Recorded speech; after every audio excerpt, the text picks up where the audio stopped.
जय श्री महाकाल। आप सबका बहुत स्वागत है आपके अपने YouTube चैनल महाकाल तंत्र ज्योतिष पर। आज हम चंद्र पर्वत पर कुछ विशेष रेखाओं के विषय में विचार करेंगे। हम जानेंगे उन रेखाओं का फल किस प्रकार हमें प्राप्त होता है।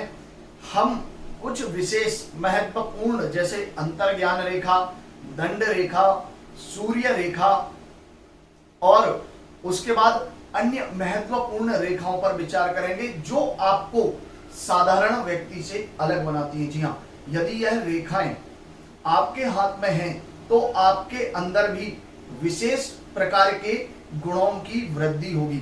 आप दुनिया के तमाम लोगों से अलग होंगे और कुछ बेहतरीन और महत्वपूर्ण जो आपके जीवन में आपको सफलता दिलाएंगे, ऐसी योग्यता लिए आप रहेंगे। चलिए बिना विलंब किए प्रारंभ करते हैं। आप चैनल पर हैं, वीडियो को देख रहे हैं तो सब्सक्राइब जरूर कर दीजिएगा, क्योंकि मैं आपसे हमेशा कहता हूं कि सीखना है ज्योतिष तो महाकाल सब्सक्राइब करें, महाकाल तंत्र ज्योतिष। चलिए बिना विलंब किए प्रारंभ करते हैं। जैसा कि आप देख रहे हैं यहाँ पर एक हाथ का चित्र बना हुआ है और इसे हम कहते हैं चंद्र पर्वत। जी हाँ, ये जो हिस्सा है यह चंद्र का क्षेत्र कहलाता है।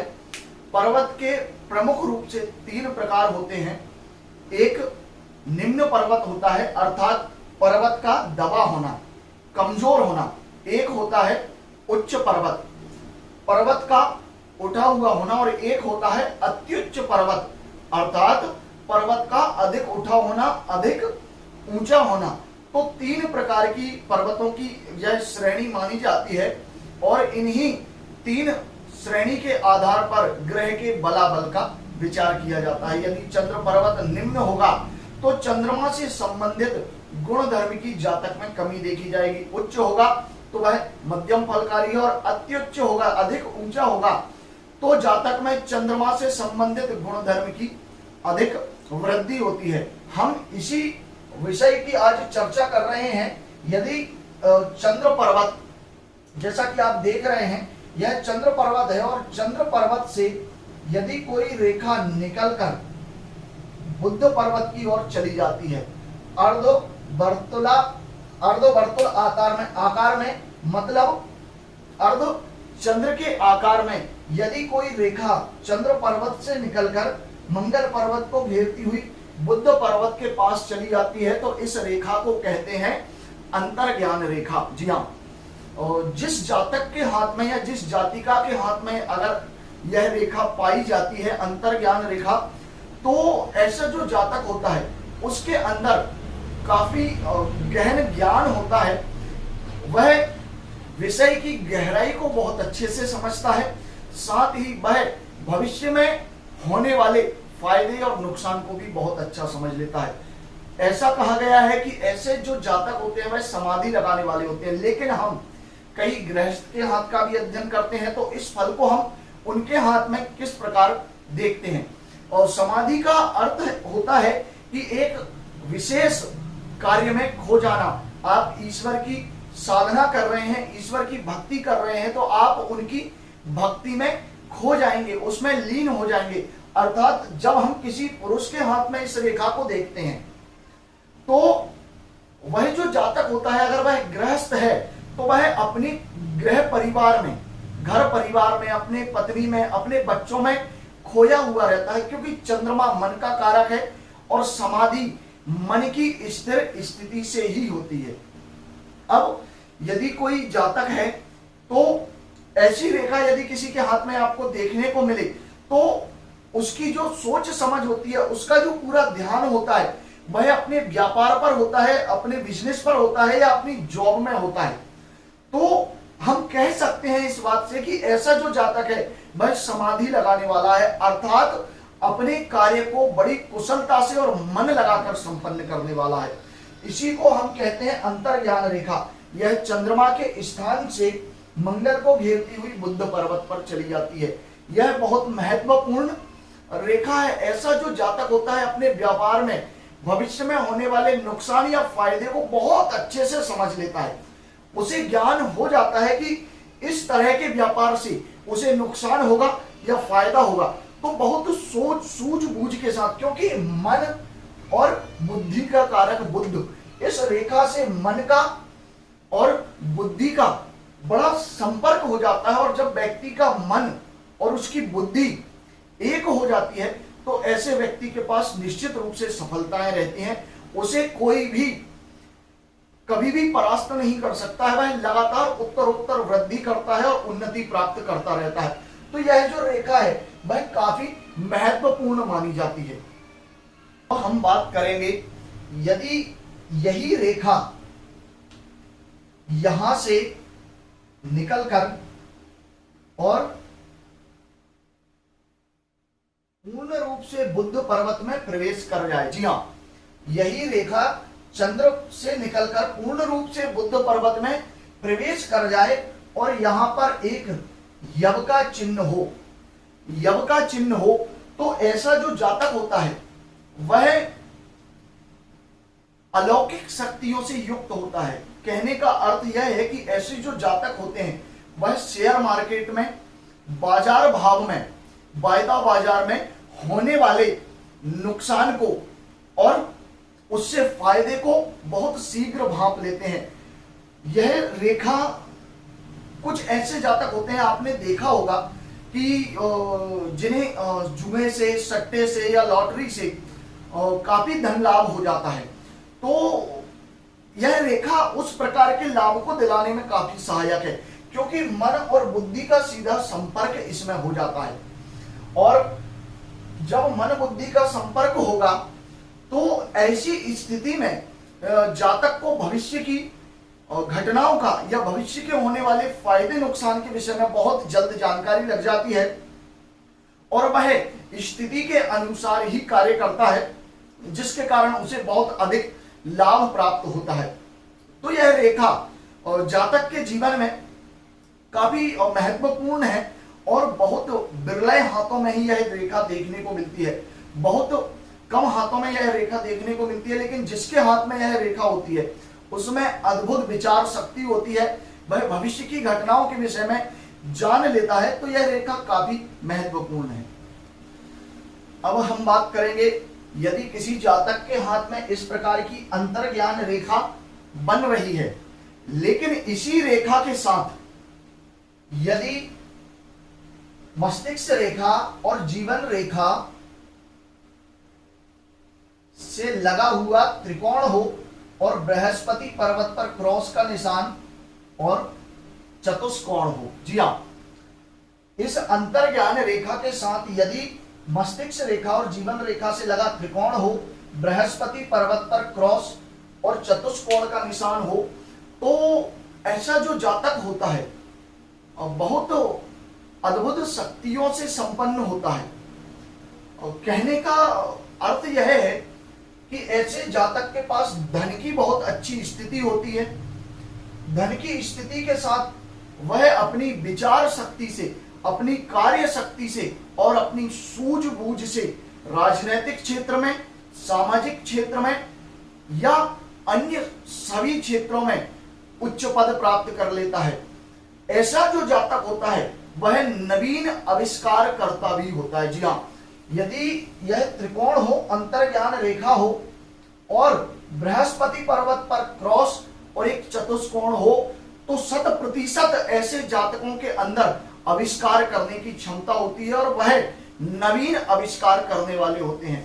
तो यह योग भी जो है मनुष्य के हाथ में बहुत ही कम देखने को मिलता है। विशेष रूप से सरकारी वर्ग के अधिकारी जो ऐसा कार्य करते हैं जिसमें किसी भी प्रकार की वस्तु का आविष्कार किया जाता है, या इंजीनियरिंग क्षेत्रों में, या नए नए भवन आदि बनाने के क्षेत्र में वास्तु कलाकार, या जिसे कहना चाहिए कि वैज्ञानिक क्षेत्र में जो लोग होते हैं, उनके हाथ में इस प्रकार का योग हमें देखने को मिलता है।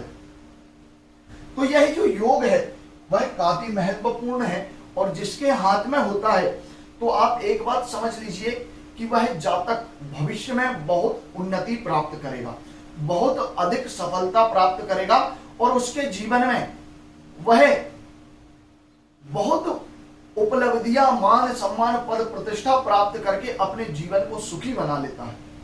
अब हम बात करेंगे देव रेखा के विषय में। जी हाँ, देव रेखा जो है वह काफी महत्वपूर्ण रेखा है और यह रेखा बहुत कम हाथों में देखने को मिलती है, लेकिन जिसके हाथ में यह रेखा होती है ऐसा जातक वाक सिद्धि वाला होता है, अर्थात उसे वाणी की सिद्धि होती है। जब वह बोलता है तो लोग उसे सुनते हैं। ऐसे जातकों की बोलने की शक्ति बहुत अच्छी होती है और प्रभावशाली वाणी के धनी होते हैं। शब्दों का ऐसा जाल होता है इनके पास, जिसके सामने बात करते हैं वही इनकी बात से प्रभावित होकर इनके ऊपर मोहित हो जाता है और इनसे आकर्षित हो जाता है। और यही एक कारण होता है जातक की उपलब्धि का, क्योंकि हमें अपना कार्य करने के लिए अपने से बड़े अधिकारी या अपने से बड़े व्यक्ति को प्रभावित करना बहुत जरूरी होता है। और जिसके हाथ में यह देव रेखा होती है ऐसे जातक में वह गुण जन्मजात उसे प्राप्त होते हैं। देवताओं की विशेष कृपा ऐसे जातक के ऊपर मानी जाती है। तो आइए समझते हैं कि देव रेखा किसे कहा जाता है। यदि कोई रेखा चंद्र पर्वत से निकलकर सीधी बुध पर्वत में चली जाए, जी हाँ, कोई रेखा यदि चंद्र पर्वत से निकलकर सीधी बुध पर्वत में चली जाए तो ऐसी रेखा को हम देव रेखा कहते हैं। और यह देव रेखा जिस जातक के हाथ में होती है वह बुद्धि का बहुत धनी होता है, शब्दों के गहरे रहस्य को जानने वाला है, शब्दों का बहुत अच्छे से प्रयोग करने वाला है। और जैसे आपने देखा होगा और कई ऐसे लोग होते हैं जब वो बोलते हैं तो हम उन्हें सुनना पसंद करते हैं, या फिर उनकी वाणी हमें बहुत अच्छी लगती है, उनकी भाषा और उनके बोलने का तरीका हमें बहुत अच्छा लगता है। तो कहीं ना कहीं उस जातक के हाथ में देव रेखा जरूर पाई जाती है और यही देव रेखा जातक के अंदर ऐसी दुर्लभ और विरल शक्ति प्रदान करती है।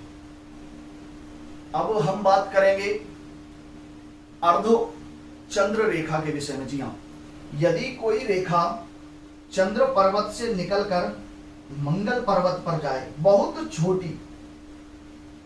छोटी चंद्र पर्वत से निकलकर मंगल पर्वत पर जाए, तो ऐसा जो जातक होता है वह गणित की विद्याओं का बहुत ज्ञाता माना जाता है, उसे गणित के क्षेत्र में काफी ज्ञान प्राप्त होता है। ऐसा जो जातक होता है वह अंतरिक्ष के क्षेत्र में, खगोल शास्त्र में भी काफी महत्वपूर्ण ज्ञान रखता है और अपने उसी ज्ञान के कारण वह अंतरिक्ष विज्ञान में बड़ी उपलब्धि प्राप्त करता है और अंतरिक्ष के गहन रहस्यों को भी उजागर करने वाला होता है। जी हाँ, जिसके हाथ में यह अर्ध चंद्र रेखा होती है। तो यह रेखा काफी महत्वपूर्ण है और ऐसा जो जातक होता है वह क्रिया का बड़ा दक्ष होता है, क्योंकि यहाँ मन और कर्म अर्थात पराक्रम मतलब मेहनत। आपने देखा होगा हम जब कोई काम करते हैं तो बहुत अधिक समय तक हमारा मन उस काम में नहीं लगता है, तो इसके पीछे कहीं ना कहीं हमारा मंगल का क्षेत्र काफी कमजोर होता है। क्योंकि मंगल का क्षेत्र पराक्रम मेहनत के लिए जाना जाता है और जब वहां कमजोरी हो जाती है, अशुभ प्रभाव हो जाता है, तो एक बात समझ लीजिए कि ऐसा जातक मेहनत नहीं कर सकता है और मेहनत नहीं करने के कारण उसे लाभ नहीं होता है। उदाहरण के लिए मैं समझाऊं कि अगर शेर मुख खोल के बैठा रहे तो हिरण स्वयं से उसके मुख में नहीं आ जाता है। शेर को परिश्रम करना पड़ता है अपनी क्षुधा अर्थात भूख को मिटाने के लिए। तो यही वो रेखा है जो मन और परिश्रम को एक करती है। और जब व्यक्ति का मन और उसकी कार्य करने की क्षमता, उसकी मेहनत एक हो जाती है और मेहनत के लिए उसका मन लगातार लगा रहता है, वह अपने लक्ष्य की सिद्धि के लिए लगातार प्रयत्न करता रहता है, तो ऐसे जातक निश्चित रूप से काफी ज्ञान का अर्जन करते हैं। जी हाँ, इसीलिए यह अर्धचंद्र रेखा जातक को तंत्र के क्षेत्र में, ज्योतिष के क्षेत्र में, खगोल शास्त्र में और अंतरिक्ष वैज्ञानिक के रूप में बड़ी उपलब्धि तक प्रदान करा देती है। मैंने एक ऐसे जातक के हाथ में यह रेखा देखी जिसने अधिक अध्ययन नहीं किया था, लेकिन फिर भी ऐसा जातक कई प्रकार की मशीनों को सही कर देता था, सिर्फ और सिर्फ अपनी रुचि और मेहनत के कारण।